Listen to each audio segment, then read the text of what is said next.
है नमस्कार। भारत बदल रहा है, मोदी है तो मुमकिन है। भारत ने चीन को पछाड़ा क्योंकि बिलासपुर मनाली लेह यह लाइन दुनिया की सबसे ऊंची रेल लाइन बनेगी 3,300 मीटर ऊपर। यानी इसके पहले चीन था। अब मोदी जी आए तो चीन को पछाड़कर दुनिया में सबसे ऊंचा रेल लाइन अब भारत में बिलासपुर मनाली लेह। तो यह अब बन रहा है। पहले क्यों नहीं बना? क्योंकि पहले तो लूटने वाली सरकार थी, उनको लूट से फुर्सत ही नहीं मिलता था। लेकिन जब लूट से फुर्सत मिलने वाले, देश के लिए काम करने वाले जब आ जाते हैं, तब यह काम होता है।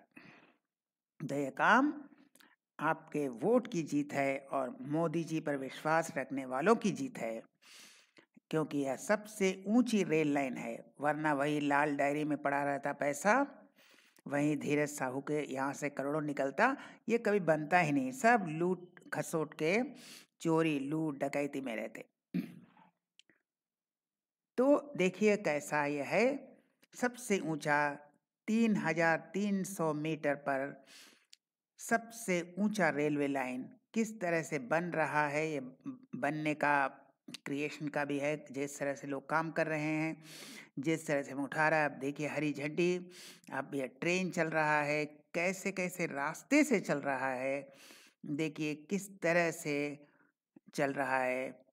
और यहाँ काम हो रहा है, मजदूर काम कर रहे हैं, किस तरह से काम कर रहे हैं। और रेल के लिए देखिए रेल जा रहा है और बहुत ही अच्छी तरीके से जा रहा है। और यहाँ बहुत मुश्किल है, क्या मुश्किल है हम दिखाएंगे। इसमें कितना सुरंग है, कितना ये है, सब कुछ दिखाएंगे। ये है भारत का सबसे ऊंचा रेल लाइन। भारत को ने चीन को पछाड़ा। बिलासपुर मनाली लेह लाइन दुनिया की सबसे ऊंची 3,300 मीटर। तो देखिए ट्रेन का जाना। अब यहाँ पर देखिए लोग रेलवे लाइन में काम कर रहे हैं। यह रक्षा मंत्रालय से बना है, इसलिए इतने मिलिट्री की गाड़ियाँ हैं। यह एक्चुअली रक्षा मंत्रालय ने बनाया है, ये रेल मंत्रालय ने इसका खर्च नहीं उठाया है। हाँ, ये जो करते हैं यह रक्षा मंत्रालय। तो रेलवे लाइन कठिन और चुनौतीपूर्ण भौगोलिक परिस्थितियों में है, क्योंकि हिमालय युवा और नाजुक पहाड़ है। युवा पहाड़ है, यंग माउंटेन है, यंग फोल्ड माउंटेन है और बहुत ही फ्रेजाइल है। इसलिए यहाँ पर रेलवे लाइन बनाना बहुत ही चैलेंजिंग था, बहुत ही चुनौतीपूर्ण था। इस परियोजना की लागत रक्षा मंत्रालय द्वारा वहन की जाएगी। इसका खर्चा जो है रक्षा मंत्रालय देगा, भारत रेलवे नहीं। बिलासपुर और लेह के बीच या सुंदरनगर, मंडी, मनाली, तांडी, कैलोंग, कोकसर, दारचा, उपशी और कारू को जोड़ेगा। लद्दाख में लेह क्षेत्र पूरे वर्ष आसानी से पहुंचा जा सकता है, क्योंकि पहले क्या होता, बर्फबारी में सड़क अवरुद्ध होता जाता, सड़क ब्लॉक हो जाता, रोड ब्लॉक होते थे स्नोफॉल के कारण। जब बर्फ पड़ता था तो सड़क जाम हो जाता था, अवरुद्ध हो जाता था, ब्लॉक हो जाता था। लेकिन अब आसानी से जाएंगे रेलवे से। बिलासपुर, मंडी, सुंदरनगर, कुल्लू, मनाली, कोकसर, केलोंग, दरछा, उपशी, कारू और लेह। तो लद्दाख क्षेत्र के दूर दराज के क्षेत्रों में हर मौसम में कनेक्टिविटी यात्रा का समय आधा हो जाएगा। जो 40 घंटा का था वह 20 घंटा का हो जाएगा। पर्यटकों की आमद बढ़ेगी, स्थानीय आबादी के लिए भी फायदेमंद, सबके लिए फायदेमंद।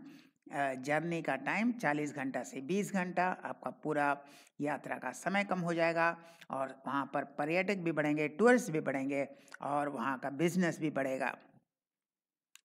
लागत है देखिए कितना, 83 करोड़ रुपए। समुद्र तल से लेकर 5,360 मीटर ऊपर दुनिया की सबसे ऊंची रेल लाइन।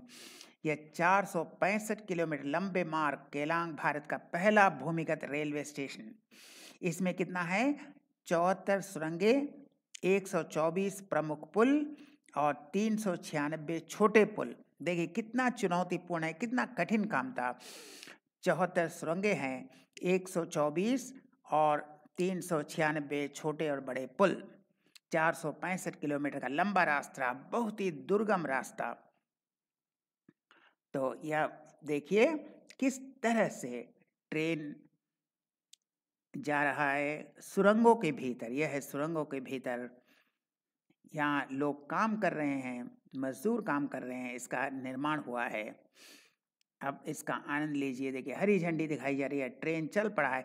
यह रक्षा मंत्रालय का है, याद रखिएगा, यह रक्षा मंत्रालय ने इसका खर्चा दिया है, क्योंकि मेनली यह आर्मी के लोगों को जाने के लिए सुविधा होगी। जब बर्फ़ के कारण रास्ता ब्लॉक हो जाता है तो वे जाएंगे, वैसे भी 40 घंटे की जगह 20 घंटे में जाएंगे। यह ट्रेन अद्भुत दृश्य, एक चीन को पछाड़कर दुनिया का सबसे ऊंचा रेलवे लाइन जहां पर ट्रेन जा रहा है। देखिए ट्रेन का सुंदर दृश्य, एक आप जा सकते हैं, 40 घंटा की जगह 20 घंटा हो जाएगा यात्रा पूरा। और अंदर का दृश्य, ट्रेन का अंदर का दृश्य भी है, बाहर का दृश्य भी है। कैसे चुनौतीपूर्ण परिस्थितियों में भारत के मजदूरों ने काम कर रहे हैं, कितने चुनौतीपूर्ण परिस्थिति में काम कर रहे हैं, लेकिन काम तो होना था। देखिए ये मिलिट्री गाड़ी है, मैंने कहा ये रक्षा मंत्रालय का है। और काम होने के बाद यहाँ सबसे ऊंचा रेलवे ट्रेन, सबसे ऊंचा रेलवे लाइन ट्रेन जाएगा। तो ये है, मोदी है तो मुमकिन है।